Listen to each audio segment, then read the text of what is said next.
আসসালামু আলাইকুম, কেমন আছেন সবাই? কি অবস্থা, কেমন আছেন? শরীর স্বাস্থ্য আছেন ভালো সবাই? আসলে আমি বরাবরের মতো এভাবে কন্টেন্ট ভিডিও ছাড়ি না, ঠিক আছে, কিন্তু এখন আর পারতেছি না, সহ্য হচ্ছে না, বুঝছেন? আমার দেশের ছাত্রছাত্রীর উপরে যেভাবে হামলা নির্যাতন দমন পীড়ন চলতেছে, তার জন্য আর সহ্য হচ্ছে না। আমি কোনো রাজনৈতিক দলের সাথে সম্পৃক্ত না, আমি শুধু আমার ছাত্রছাত্রী ভাইদের পক্ষে। কারণ তারা একটা ন্যায্য দাবি নিয়ে তারা রাজপথে আন্দোলন করতেছে। কোটা সংস্কার আন্দোলনে আমার ছাত্রছাত্রী ভাইদের উপর যেভাবে নির্যাতন নিপীড়ন দমন পীড়ন চলতেছে, তা আমি প্রবাসী মাটি থেকে বসে বসে দেখতে পারতেছি, আর কিছুই করতে পারতেছি না। তার জন্য আমার কাছে নিজের কাছে আফসোস মনে হইতেছে, আজ কেন আমি বাংলাদেশে হতে পারলাম না, কেন প্রবাসী হলাম, কেন স্টুডেন্ট লাইফ সাইডে আজকে প্রবাসী হলাম। কষ্ট লাগতেছে নিজের কাছে। আজকে দেখেন পুলিশ কিভাবে আমার ছাত্রছাত্রী ভাই বোনদের উপর কিভাবে হামলা করতেছে। 200-র উপরে প্লাস মানুষ মারা গেছে, ছাত্রছাত্রী ভাই বোন মারা গেছে। তাদের অধিকাংশ অধিকাংশ ভাই বোনদের উপর গুলির গুলির ক্ষতচিহ্ন পাওয়া গেছে।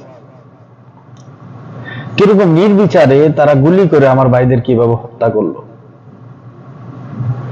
কষ্টের বিষয়। 52 ভাষা আন্দোলনে আমার ভাইদের শহীদ হয়েছে, এতজন শহীদ হয় নাই। অথচ স্বাধীন দেশে আজকে আমরা নিরাপদ না কেন? আমাদের অধিকার চাও না, আমাদের নিরাপত্তাহীনতা সবকিছু কেড়ে নেওয়া হয়েছে। আইন শৃঙ্খলা রক্ষাকারী বাহিনী আজ জনগণের ভক্ষক হয়ে গেছে, ভক্ষক হয়ে গেছে।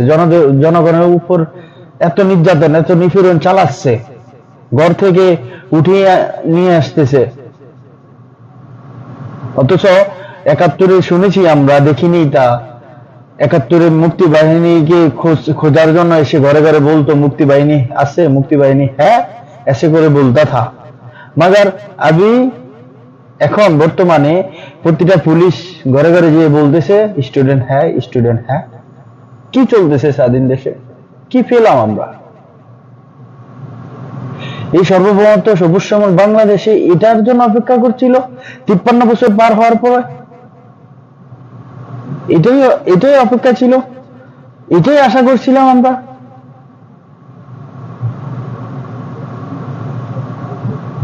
কষ্ট লাগে ভাই, এগুলো প্রবাসী বাড়িতে দেখে দেখে কষ্ট লাগে। কালকে রাত্র 3টা 4টা বাজে গেছে, ঘুমাইতে পারিনি। আজকে দেখেন, আজকে এখন বর্তমানে প্রায় 12টা 35 বাজতেছে, ঘুম আসে না। আমাদের উজ্জ্বল ভবিষ্যৎ গুলা নষ্ট হয়ে যাইতেছে, বিশ্ববিদ্যালয়ের ছাত্রগুলা নষ্ট হয়ে যাইতেছে, পড়াশোনা বন্ধ, দেশে কারফিউ চলতেছে, সেনাবাহিনী জনগণের বিরুদ্ধে চলে গেছে। কি হবে আমার দেশটা? যে দেশটা নিয়ে সবসময় গর্ব করি, আমার দেশ ভালো, আমার দেশ ভালো, আমার দেশকে নিয়ে আমি গর্ব করি, সেই দেশটার সাথে আজ কি করতেছে। আমি কিছুদিন আগে বলছি যে this not Pakistan, this is Bangladesh. এক পাকিস্তানের বলছি আমি এভাবে, এটা পাকিস্তান না, এটা বাংলাদেশ। তোদের মতো হারামি বাচ্চা আমাদের বাংলাদেশে না, পাকিস্তানের চেয়ে হারামি বাচ্চা বেশি বাংলাদেশ এখন।